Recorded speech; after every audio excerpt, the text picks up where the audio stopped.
This channel does not promote any violent, harmful, or illegal activities. All content provided by this channel is meant for an educational purpose only. নমস্কার, news একটু শুরুতেই আপনাকে সাবধান করে দিচ্ছি, যা দেখাবো তাতে আপনি বিচলিত হতে পারেন, আপনার গা ঘিন ঘিন করতে পারে, কিন্তু বিশ্বাস করুন আপনার দুপুরকে বিষাক্ত করার কোনো উদ্দেশ্য আমার নেই। খবর তো না দেখালেই নয়, ছবিটা দেখুন।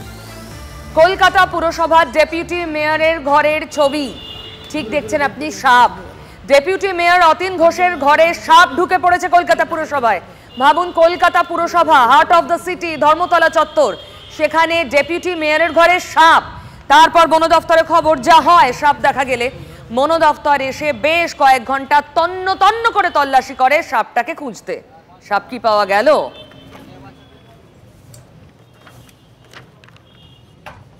একবার এই মাথা একবার ওই মাথা থেকে আসছে, তারপরে এখানে সিকিউরিটি গিয়ে হাত ধুতে দেখে অত বড় সাপ। সবাই মিলে আমরা গেলাম, দেখলাম। এটা রেড স্নেক আছে, ওই দাঁড়াস্থাপ যেটা বাংলায় বলে। হ্যাঁ, নন ভেনামাস, ভয়ের কারণে না না না না না না নন ভেনামাস, বিষাক্ত না। সাপ কি তাহলে ধরা পড়লো না? চলুন আরো আপডেট দিতে পারবে শান্ত আমার সঙ্গে রয়েছে। কলকাতা পুরসভার বিভিন্ন অলিন্দে ঘুরে বেড়ায়, কারণ ওই কলকাতা পুরসভার খবর শান্তই আমাদের দেয়। শান্ত, সাপটাকে ধরা গেছে ফাইনালি? না, সাপকে কোনোভাবেই ধরা যায়নি। প্রায় ঘন্টা খানেক ধরে তন্ন তন্ন করে কলকাতা পুরসভার ডেপুটি মেয়র তথা পুরসভার স্বাস্থ্য বিভাগের মেয়র পরিষদ অতীন ঘোষের ঘরের আশপাশ, পুরসভার ক্লাব রুম, যে কাউন্সিলর ক্লাব রুমে সাধারণ মানুষ যারা কাউন্সিলরের সঙ্গে দেখা করতে আসে সেইখান এবং বারান্দা বিভিন্ন অংশে তন্ন তন্ন করে খোঁজ চালান বন দপ্তরের কর্মীরা, আলিপুর চিড়িয়াখানার কর্মীরা, কিন্তু কোনোভাবেই সেই সাপের আর নাগাল পায়নি। এই অতীন বাবু চেয়ারে বসতে গেলে দুবার ভাববেন। সাপটা ভয় পেয়েছে। একদমই একদমই অতীন ঘোষ কিন্তু সেটাই আমাদের ফোনে জানিয়েছেন যে আমি এবার বসতে গেলে অন্তত আমার ঘরে, যেখানে আমার ঘর সেখানে যদি বসতে যাই একবার অন্তত ভাববো যে পা ঝুলিয়ে বসা যাবে কিনা। দেখো, সাপ নির্বিষ না সাপ বিষাক্ত সেটা পরের কথা, কিন্তু সাপ যে কোনো মানুষের ভয়ের কারণ সেটা নিঃসন্দেহে বলা চলে। আর সেই কারণে যখন সাপটা দেখা যায় তখন কিন্তু পুরসভার যারা কর্মীরা ছিল তারা রীতিমতো দৌড়াদৌড়ি শুরু করে দেয়, কারণ সাপ মুখ্য পুরসভার স্বাস্থ্য বিভাগের মেয়র পরিষদের ঘর থেকে বারান্দা দিয়ে পুরসভা ক্লাব রুমে ঢুকে পড়ে। আর এই যে দৃশ্য, সেই দৃশ্য দেখার থেকে বরং ভয়, তারা কেউ সিঁড়িতে নেমে যায়, কেউ যে যার ঘরে ঢুকে দরজা বন্ধ করে দেয়। অর্থাৎ কীভাবে সাপটা ঢুকলো সেটা কিন্তু এখন তাদের মুখে সবথেকে চিন্তার দাঁড়িয়েছে, কারণ সাপটা ঢোকার জায়গা নেই, অথচ মেয়রের ঘর টপকে সোজা চলে এলো ক্লাব রুমে। যে কোনো সময় তো মেয়রের ঘরেও ঢুকতে পারে। স্বাভাবিকভাবে এইটা নিয়ে কিন্তু আতঙ্ক পুরসভার সব কর্মীদের মধ্যে। বন দপ্তরের কর্মীরা ইতিমধ্যে আশপাশে তল্লাশি চালাচ্ছে, যেহেতু পুরসভার ভেতরে বিভিন্ন গাছ রয়েছে, সেই গাছের কোনো কোটরে ঢুকে পড়েছে কিনা সেটাও কিন্তু খুঁজে দেখা হচ্ছে। একই সঙ্গে যাতে সাপ যাতে না আসে তার জন্য যে বিভিন্ন অ্যাসিড বা বিভিন্ন রাসায়নিক সেগুলো বিভিন্ন অংশে ছেটানো হচ্ছে বলে ইতিমধ্যে পুরসভা সূত্রে জানা গিয়েছে। যদিও শান্ত, তোমাকে অনেক ধন্যবাদ, অনেক ধন্যবাদ, কিন্তু দেখুন বিপদটা থেকেই গেছে, কারণ সাপটি ধরা পড়েনি এবং সাপ কোথা থেকে কিভাবে ঢুকলো সেটাও এখন অবধি বোঝা যাচ্ছে না। ফলে ওই সাপের পিছনে ঘুরছে গোটা পুরসভার কর্মীরা, বন দফতর, আর যারা পদাধিকারী তারা তো সিটিয়ে রয়েছেন। যদিও বন দফতর দাবি করছে সাপটা একেবারেই নির্বিষ। সে না হয় হলো, সাপের বিষ থাক না থাক, ভয়ে তো মানুষ পাবে বলুন। এদিকে বিষ তো ভাটপাড়াতেও নাকি পাওয়া গেছে। আমি নয়, দাবি করছেন অর্জুন সিং। বলছেন রাশিয়া থেকে বিষ আনা হচ্ছে তাকে মারতে এবং শুভেন্দু অধিকারীকে টার্গেট করে। মানে দেশি বিষে কাজ হবে না, রাশিয়ান বিষ আনা হচ্ছে। কি অভিযোগ অর্জুন সিং এর শোনাবো। শুভেন্দু অধিকারী, অর্জুন সিং মতন লোকেদেরকে এরা কোনোভাবে আটকাতে পারছে না, তখন একটা মেরে দেওয়ার চক্রান্ত চলছে। এমন কেমিক্যাল স্মাগল করে আনা হচ্ছে রাশিয়া থেকে এইদের মাধ্যমে, যাতে 6 মাস 3 মাস পরে আপনার মাল্টি অর্গান ফেলিওর হবে, আপনি মারা যাবেন। অর্জুন সিং ভয়ঙ্কর দাবি করছেন, ভয়ঙ্কর অভিযোগ করছেন এবং তাকে সিআইডি ডেকে পাঠাচ্ছে বারবার, আপনারা জানেন, তাও দুর্নীতির অভিযোগে। এবং উনি দফতরে, সিআইডি দফতরে ঢোকার আগে জলের বোতল দেখিয়ে মিডিয়াকে বলছেন এখানে জল খাওয়া যাবে না, তাই জল নিয়ে এলাম, কারণ ওই পয়জন, বিষ। শুনুন। জলের বোতল নিয়ে যাচ্ছি কেন, এখানে তো কিছু খাবো না, খেলে কখন কোথায় কোন রাশিয়া থেকে বিষ আনিয়েছে, কোথায় কেমিক্যাল আনিয়েছে, খাইয়ে দেবে, বডিতে লেগে যাবে, মরে যাব। চলুন এই নিয়ে সৌরভ দত্তের সঙ্গে কথা বলি, আর একটু বলতে পারবে সৌরভ? আমি নিজেই খুব অবাক হয়ে যাচ্ছি, আচমকা অর্জুন সিং এরকম ভয়ঙ্কর অভিযোগ করছেন কেন? তাকে পয়জন দিয়ে মেরে ফেলবে, স্লো পয়জন করে? পিউদি, দুটো ঘটনাক্রমের ক্ষেত্রে একটা বিষয় ঠিক, যে চেয়ারে বসতে ভয় পাচ্ছেন ব্যক্তি বিশেষে ভিন্ন, জায়গা ভিন্ন। একদিকে পুরসভার পদাধিকারী যিনি সাপ ঢুকেছে বলে তিনি বলছেন এবার থেকে তিনি চেয়ারে বসতে ভয় পাবেন, আর অর্জুন সিং যিনি সিআইডির জেরার চেয়ারে বসতে ভয় পাচ্ছেন, কারণ তার বক্তব্য হচ্ছে যে তার অভিযোগ হচ্ছে, গুরুতর অভিযোগ, যে রাশিয়া থেকে বিষ আনা হয়েছে এবং তাকে দুর্নীতির অভিযোগের নাম করে বারবার সেখানে ডাকা হবে এবং ডাকার পরে সেখানে সেই বিষ ছড়িয়ে দেওয়া হয়েছে এবং যখন তিনি বসবেন সেখান থেকে তিনি বিষক্রিয়ার সংস্পর্শে আসবেন এবং আস্তে আস্তে স্লো পয়জনিং করে তাকে মেরে ফেলার একটা চক্রান্ত হয়েছে এবং সেই জন্য তিনি সঙ্গে করে পানীয় জলও নিয়ে এসছেন সঙ্গে করে। সব মিলিয়ে এখানে অভিযোগের ভিত্তি কতখানি আছে কি নেই সেটা পরবর্তী ক্ষেত্রে হয়তো অর্জুন সিংয়ের অভিযোগের ভিত্তিতে যদি সেটাকে খতিয়ে দেখা হয় তাহলে সেই বিষয়ের উত্তর পাওয়া যাবে, কিন্তু যে অভিযোগ তিনি করছেন সেই অভিযোগ নিশ্চিত করেই খুব একটা চাঞ্চল্যকর অভিযোগ। তার কারণ এটা সাধারণত সিনেমায় হয় এই ধরনের চিত্রনাট্য, এই রাজ্যের রাজনীতির চিত্রনাট্যে এই ধরনের বক্তব্য শোনা যাচ্ছে যে যেখানে বিরোধী শিবিরের অন্যতম গুরুত্বপূর্ণ নেতা অর্জুন সিং, ব্যারাকপুর অঞ্চলের দাপুটে নেতা, তিনি অভিযোগ করছেন যে তাকে মেরে ফেলার চক্রান্ত হচ্ছে। ফলে সব মিলিয়ে বঙ্গ রাজনীতিতে এর আগে অনেক রকম নতুন নতুন জিনিস, নতুন নতুন বিষয় সামনে এসছে, এটা তাতে আরেকটা মাত্রা যোগ করলো। পিউদি, কোনো সন্দেহ নেই সৌরভ, তুমি সিনেমার কথা বললে, দেখুন বাস্তবে দু একটা ঘটনা সত্যি সত্যি আমরা রাশিয়া থেকে শুনেছি।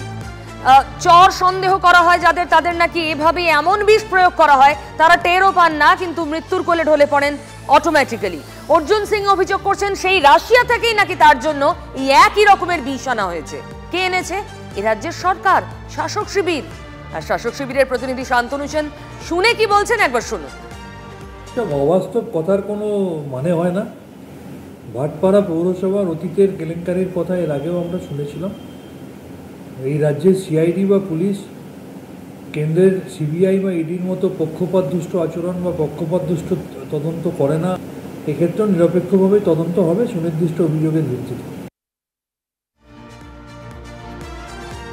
তৃণমূল তো জাস্ট তুড়ি মেরে উড়িয়ে দিল এরকম অভিযোগ এবং অবান্তর, কথা বললেন ডক্টর শান্তনু সেন। কিন্তু অর্জুন সিং শুধু তাকে মারার জন্য রাশিয়া থেকে তৃণমূল বিষ এনেছে অভিযোগ করেননি, বলছেন টার্গেট লিস্টে শুভেন্দু অধিকারীও রয়েছেন। এখনো অবধি শুভেন্দু অধিকারী মানে বিরোধী দলনেতার কোনো রিয়াকশন পাওয়া যায়নি। আমরা অপেক্ষায় আছি তিনি কোনো রিয়াকশন দেন কিনা। এই মুহূর্তে রাজনীতির বিশ্লেষক ঝন্টু বড়াইক আমার সঙ্গে রয়েছেন। ঝন্টু বাবু, কি শুরু হলো বলুন তো? সাপের দাপাদাপি, বিষক্রিয়ার অভিযোগ। দেখো তোমাকে বলি যে দুটোই কিন্তু খুব সিরিয়াসই। খুব ইন্টারেস্টিং, আমি হাসছিলাম তোমার রিপ্রেজেন্টেশন শুনে, যে দেখো মিউনিসিপাল কর্পোরেশনে সাপ ঢুকেছে। বছর 4-5 আগে প্রচুর সরকারি দপ্তরগুলোতে ভুড়ি ভুড়ি ইঁদুর ঢুকে সরকারি গুরুত্বপূর্ণ ফাইল কেটে ফেলছে বলে মুখ্যমন্ত্রী প্রেস কনফারেন্স করে তার দলের নেতা নেত্রী মানে কর্মকর্তাদের একদম চোখ রাঙিয়ে বলেছিল পেস্ট কন্ট্রোল করার জন্য আমি টাকা দিচ্ছি, সেই টাকাগুলো যাচ্ছে কোথায়। অর্থাৎ সরকারি প্রত্যেকটা দপ্তর পেস্ট কন্ট্রোল করে, ঠিক যেমন আমরা আমাদের বাড়িতে সারা বছরের জন্য পেস্ট কন্ট্রোল করি। এই টাকাগুলো তাহলে কোথায় যাচ্ছে? মিউনিসিপাল কর্পোরেশনের ডেপুটি মেয়র এবার পা ঝুলিয়ে বসতে পারবেন না, তিনি আশঙ্কা প্রকাশ করছেন। তাহলে সেখানে পেস্ট কন্ট্রোল হয়নি। সাপ, সূচো, ব্যাংক এদের আটকাতে থেকে তো পেস্ট কন্ট্রোল করতে হয়, কারণ আজকে সাপ ঢুকেছে, কালকে অন্য কিছু ঢুকবে। মানে আপনি বলছেন দুর্নীতির গর্ত দিয়ে সাপটা ঢুকেছে? লক্ষিন্দরের ছোট ছিদ্র দিয়ে যেমন বাসর ঘরে ঢুকেছিল।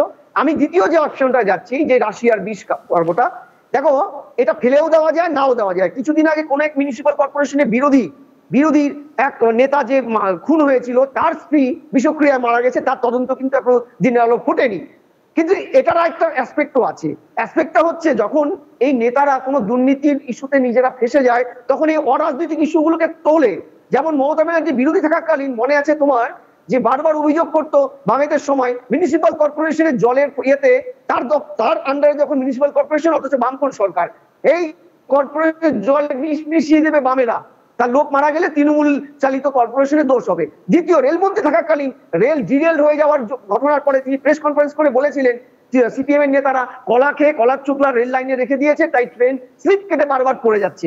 এই যে কথাগুলো, এটা তোমার আমার হাস্যকর মনে হলো, একটা শ্রেণী সমর্থকদের মধ্যে কিন্তু সারা জায়গায় সত্যি তাই ডালমে কুচকালা হয়, ফলে এটাও হতে পারে।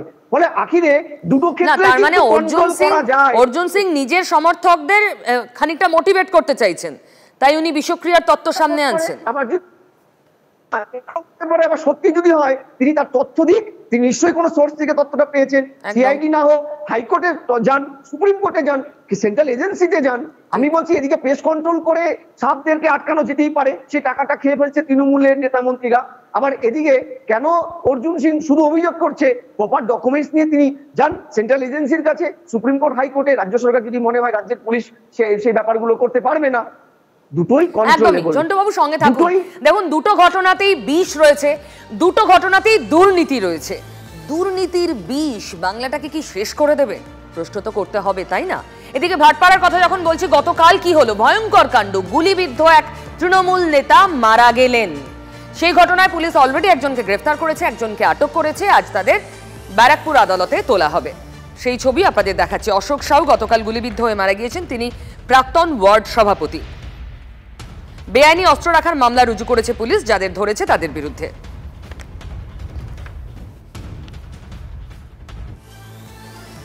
এরপর আপনাদের শুট আউট, ভাটপাড়ার কথা যেমন বললাম তেমনি শুট আউট হয়েছে কোচবিহারেও। সেখানেও আবার তৃণমূলের ডেরায় ঢুকে শুট আউট হয়েছে। শুনুন কি অভিযোগ। বিজেপি আশ্রিত দুষ্কৃতীরা আমি যেই ঘরে থাকি সেই ঘরের দরজা শাবল দিয়ে ভেঙে, এবং আমাকে ভেবে আমার ভাগনা সারাক্ষণ আমার সাথে থাকে প্রদীপ গোপ, তাকে আমাকে ভেবে ওকে প্রাণে মারার জন্য এক রাউন্ড গুলি করে সে কোনো ক্রমে প্রাণে বেঁচে যায়, জানলা দিয়ে পালিয়ে যায়। আমাকে যাতে ভয় দেখিয়ে এখানে সংগঠনকে আটকানো যায়, এটাই ওদের পরিকল্পনা। আমি আরো জানবো, আরো খোঁজ খবর দিতে পারবে প্রসেনজিৎ, আমার উত্তরবঙ্গের সহকর্মী। প্রসেনজিৎ, কি হয়েছে?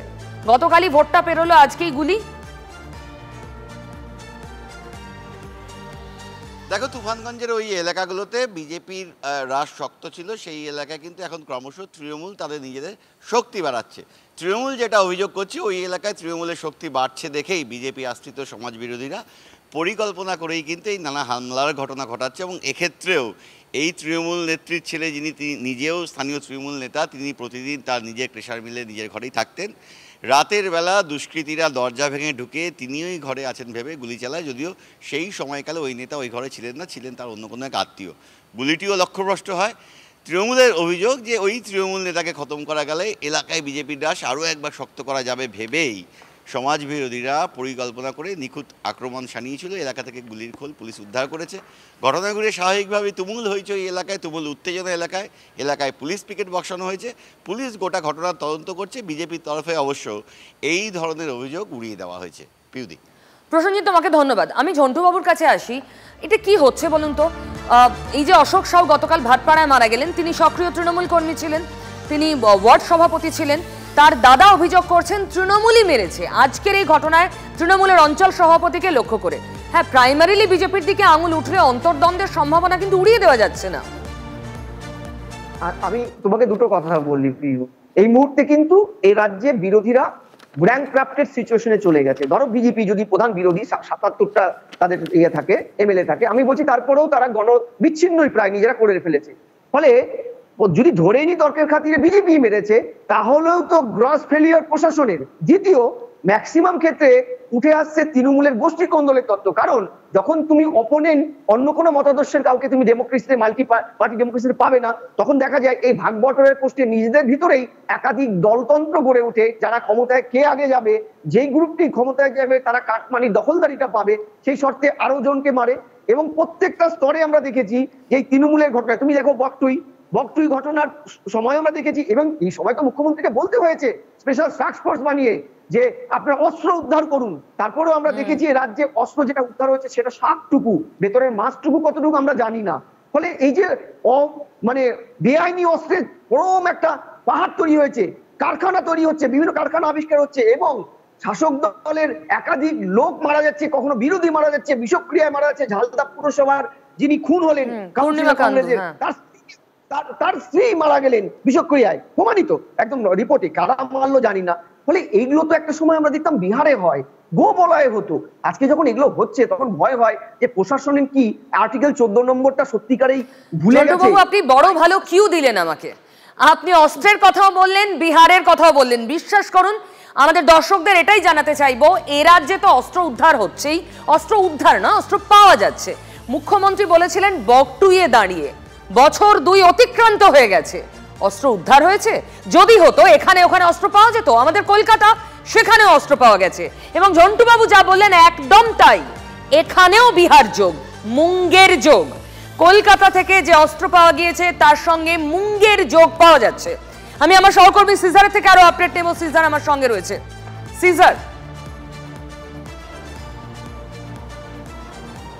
একদমই, কারণ কয়েকদিন আগে শিয়ালদার বৈঠকখানা বাজারে একজন অস্ত্র ব্যবসায়ীর কাছ থেকে বেআইনি বেশ কিছু অস্ত্র উদ্ধার হয়েছিল এবং সেই সূত্র ধরে তদন্ত করতে গিয়ে বিহারের মুঙ্গেরের তারাপুর এলাকায় একটি অস্ত্র তৈরি করার ইউনিটে হানা দেয় কলকাতা পুলিশের এসটিএফ এবং বিহার এসটিএফ, এবং সেখানে মাটির তলায় আন্ডারগ্রাউন্ড একটা প্রোডাকশন ইউনিট পাওয়া গেছে, যেখানে অর্ধসমাপ্ত বেশ কিছু স্বয়ংক্রিয় অস্ত্রর হদিশও মিলেছে এবং দুজনকে গ্রেপ্তার করা হয়েছে। এই নিয়ে এটা 14তম বার গত 2.5 বা 3 বছরে, যেখানে কলকাতা এসটিএফ বিহার এসটিএফের সাহায্য নিয়ে মুঙ্গের এবং গয়ায় সেখানে অর্থাৎ বিহারে থাকা আর্মস ম্যানুফ্যাকচারিং ইউনিটগুলোকে বাস্ট করলো। এবং সেখান থেকে তারা মনে করছেন যে ক্রমাগত এ রাজ্যের যে অস্ত্র আসার বা অস্ত্র পাচারের যে স্রোত, সেই স্রোতটা অনেকটাই রোখা যাবে। কারণ খালি কেরিয়ার বা খালি যারা এখানে ব্যবসা করছে তাদেরকে গ্রেপ্তার করে লাভ নেই, একেবারে যেটা সোর্স অফ আর্মস অ্যামুনেশন সেখানে হানা দেওয়া, এবং সেই কাজই গতকালও রাতে করা হয়েছে। এবং কোথাও মনে করা হচ্ছে এই সোর্সগুলোকে বন্ধ করতে পারলে বিহার এবং এই রাজ্য দু জায়গাতেই অপরাধ জগতের কাছে সেটা অনেক বেশি ধাক্কা হবে এবং সেখানে অপরাধ প্রবণতা কিছুটা হলেও কমবে। সিজার, তোমাকে ধন্যবাদ। দেখুন, বিহার যোগ শুধুমাত্র অস্ত্রে তো নয়, দুর্নীতিতে। এই যে ট্যাব নিয়ে এত হইচই, ট্যাবের টাকা যা গরমিল হচ্ছে সব নাকি বিহারে যাচ্ছে, বিহারের অ্যাকাউন্টে যাচ্ছে। এবং এই টাকা সাইফনিং এর একটা নির্দিষ্ট প্যাটার্ন রয়েছে। অ্যাকাউন্ট নাকি ভাড়া নেওয়া হতো, যিনি ভাড়া দিতেন যার অ্যাকাউন্ট, সেই অ্যাকাউন্ট নাকি একটা নির্দিষ্ট টাকার বিনিময়ে তিনি ভাড়া দিতেন। কত টাকায়, কিভাবে, ভাড়ার মাপ কি ছিল, সব ডিটেল দেবে সুপ্রিয়, আমার সহকর্মী। আমি সুপ্রিয়র কাছে যাব। সুপ্রিয়, মানে এই কিভাবে এই প্যাটার্নটা কাজ করতে একটু দর্শকদের জানাও। ইতিমধ্যেই কলকাতা পুলিশ বা কলকাতা পুলিশের গোয়েন্দা শাখার আধিকারিকরা তারা এই ট্যাবের টাকা দুর্নীতির যে তদন্ত শুরু করেছেন, সেই তদন্তে নেমে সরসুনা থানাতে যে অভিযোগ হয়েছিল সেই অভিযোগের পরিপ্রেক্ষিতে তারা যেটা জানতে পারেন যে পড়ুয়াদের যে ট্যাবের টাকা তাদের যে অ্যাকাউন্টে ঢোকার কথা ছিল, পড়ুয়াদের অ্যাকাউন্টে না ঢুকে দুটি অ্যাকাউন্টের হদিশ মেলে। সেটা হচ্ছে উত্তর দিনাজপুরের চোপড়ার, এবং সেই যে ব্যাংক অ্যাকাউন্টের যাদের গ্রাহক রয়েছেন তাদের খোঁজে গিয়ে সেখান থেকে সেই দুজনকে ইতিমধ্যেই কলকাতা পুলিশের গোয়েন্দা শাখার আধিকারিকরা গ্রেপ্তার করেছেন এবং তাদেরকে জিজ্ঞাসাবাদ করে ইতিমধ্যে যেটা জানা গেছে যে তারা তাদের অ্যাকাউন্ট ভাড়া হিসাবে দিয়েছিলেন এবং 10,000 টাকা ট্যাবের যে টাকা তাদের অ্যাকাউন্টে ঢুকেছিল তার বিনিময়ে তারা 300 টাকা কমিশন পেয়েছিলেন। এবং এখান থেকে তদন্তকারীরা যেটা অনুমান করছেন যে ভাড়াটে অ্যাকাউন্ট হিসাবে ব্যাংক অ্যাকাউন্টগুলোকে ব্যবহার করা হতো। কিন্তু এর নেপথ্যে কারা রয়েছেন, তদন্তকারীরা ইতিমধ্যেই ফরেন্সিক অডিট শুরু করেছেন যে শুধুমাত্র এই ভাড়াটে অ্যাকাউন্ট, ব্যাংক অ্যাকাউন্ট ব্যবহার করা হতো টাকা লেনদেনের জন্য, সেটা যেমন একদিকে তারা এক প্রকার নিশ্চিত হতে পেরেছেন, কিন্তু এর নেপথ্যে কারা বসে রয়েছেন, কিভাবে এই যে পড়ুয়াদের ব্যাংক অ্যাকাউন্টের পরিবর্তে এ ধরনের ভাড়াটে ব্যাংক অ্যাকাউন্টগুলো এই যে শিক্ষা দপ্তরের যে পোর্টাল রয়েছে সেখানে ইনপুট করা হয়েছিল, অর্থাৎ এখানে একটা সাইবার ক্রাইম সংগঠিত হয়েছে এবং সেটা সুপরিকল্পিতভাবে, এমনটাই কিন্তু তদন্তকারীরা মনে করছেন। আর সেই কারণেই তারা ইতিমধ্যেই ফরেন্সিক অডিট শুরু করেছেন এবং শুধু দুটি অ্যাকাউন্টের হদিশ ইতিমধ্যেই পাওয়া গেছে। তবে এই যে সরসুনার যে অভিযোগ হয়েছিল সেই অভিযোগের পরিপ্রেক্ষিতে তারা যেটা জানতে পেরেছেন যে চোপড়া এবং সংলগ্ন এলাকাতে এ ধরনের আরও বেশ কিছু ব্যাংক অ্যাকাউন্ট রয়েছে, সেখানে পড়ুয়াদের ব্যাংকের যে ট্যাবের টাকা সেই টাকা তাদের অ্যাকাউন্টে পৌঁছেছে। সেই সমস্ত অ্যাকাউন্টগুলো নিয়েও কিন্তু তদন্তকারীরা তাদের গতি প্রকৃতিকে এগিয়ে নিয়ে যাচ্ছেন। এবং কলকাতা শহরে পিউদি আরও যেটা জানিয়ে রাখবো যে গতকাল পর্যন্ত যা ছিল অভিযোগ, তার পরবর্তীতে জোড়াসাঁকো এবং গল্ফ গ্রিন এই সমস্ত থানাগুলোতেও কিন্তু ঠিক একই ধরনের এই ট্যাবের টাকা প্রতারণার অভিযোগ পড়তে শুরু করেছে, অর্থাৎ প্রতারণার যে বহর তা কিন্তু সময়ের সঙ্গে সঙ্গে বাড়ছে। কলকাতা পুলিশ তারা তদন্ত করছে, আর এই দুর্নীতির নেপথ্যে কারা রয়েছে, কোন চক্র রয়েছে, সেটাই কিন্তু এখন হদিশ পেতে চাইছেন কলকাতা পুলিশের গোয়েন্দা শাখার আধিকারিক।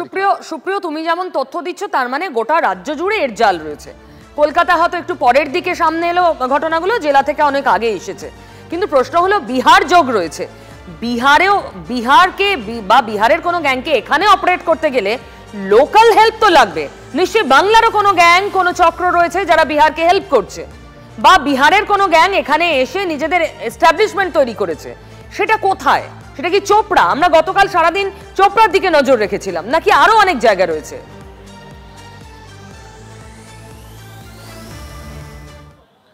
দেখো, এখনো পর্যন্ত কলকাতা পুলিশের যারা গোয়েন্দারা রয়েছেন তারা কিন্তু যে কায়দাতে প্রতারণা চলছে তাতে তারা যেটা মনে করছেন যে ইতিপূর্বে বিভিন্ন ধরনের যে সাইবার প্রতারণা হয়েছে, সাইবার জালিয়াতি বা এটিএম প্রতারণা, সেক্ষেত্রে ঠিক জামতারা গ্যাং যে কায়দাতে প্রতারণা করে ঠিক একই কায়দাতে কিন্তু এই যে ট্যাবের টাকা দুর্নীতির প্রতারণা চক্রও কিন্তু চলছে। এবং এই যে ভাড়া নেওয়া অ্যাকাউন্ট, কারণ এই যে সাইবার প্রতারণা ইতিপূর্বে আমরা দেখেছি যে ওটিপি দিয়ে বা এটিএম জালিয়াতিতে একজনের ব্যাংকের অ্যাকাউন্টের টাকা অন্য অ্যাকাউন্টে চলে যাচ্ছে এবং সে কিন্তু এই প্রতারণা সম্পর্কে কিছুই জানতো না। পরবর্তীতে দেখা যাচ্ছে যে তার অ্যাকাউন্ট ভাড়া নিয়ে ব্যবহার করা হয়েছে। আর এই যে ট্যাবের টাকা দুর্নীতির ক্ষেত্রে চোপড়ার যে 2 ব্যক্তি ইতিমধ্যেই গ্রেপ্তার হয়েছে, তাদের কাছ থেকে পাওয়া তথ্যের ভিত্তিতে তদন্তকারীরা কোথাও গিয়ে মনে করছেন যে এখানেও কিন্তু এই জামতারা গ্যাং বা এই ধরনের কোনো সাইবার প্রতারণা চক্র সক্রিয় রয়েছে। তার কারণ বাংলায় জামতারা গ্যাং, ভাবুন, জামতারা কি ফ্র্যাঞ্চাইজি খুলছে বাংলায়? দুর্নীতির শিকড় আর কোথায় পৌঁছবে জন্টু বাবু? আমি বলছি প্রশাসনের শীর্ষস্থানে কাজ করেছি, এটা কিন্তু প্রশাসনের ভেতরের লোক না থাকলে পিউ সম্ভব নয়। কারণ 3টে স্তরে টাকাটা অ্যাকাউন্টে পৌঁছয়, main server, school admin panel এবং স্টুডেন্ট পোর্টাল। এখানে স্কুল কিন্তু স্কুলকে বলা হয় ম্যান ইন মিডিল, তাদের ভূমিকা প্রায় নেই বললেই চলে। তারা পারে না, অ্যাল্টার করতে পারে না, যা স্টুডেন্ট পুট করছে সেটাই তারা পাঠিয়ে দিচ্ছে মেন সার্ভারে। মেন সার্ভার এবং স্টুডেন্ট এই জায়গাটায় আমি বলছি এটা কিন্তু কোনোভাবে হ্যাকিং নয়, এটা দুর্নীতি। হ্যাকিং বললে সার্বিকভাবে একটা স্কুলের ম্যান ইন মিডিলে হ্যাকটা হতো এবং সবার টাকা গুবলে যেত, কিন্তু সিলেক্টেড কিছু পোর্শন এখানে এই যে আইডি ক্রেডেনশিয়ালিটিটা, ইউজার আইডি পাসওয়ার্ড, না ধরুন আমার নিজের টাকাই হ্যাক হয়ে গায়েব হয়ে গিয়েছিল অ্যাকাউন্ট থেকে, আমি দর্শকদের দেখিয়েছিলাম, কিন্তু তার মানে এই নয় যে আমার অফিসের সবার একই সঙ্গে হ্যাক হয়েছে।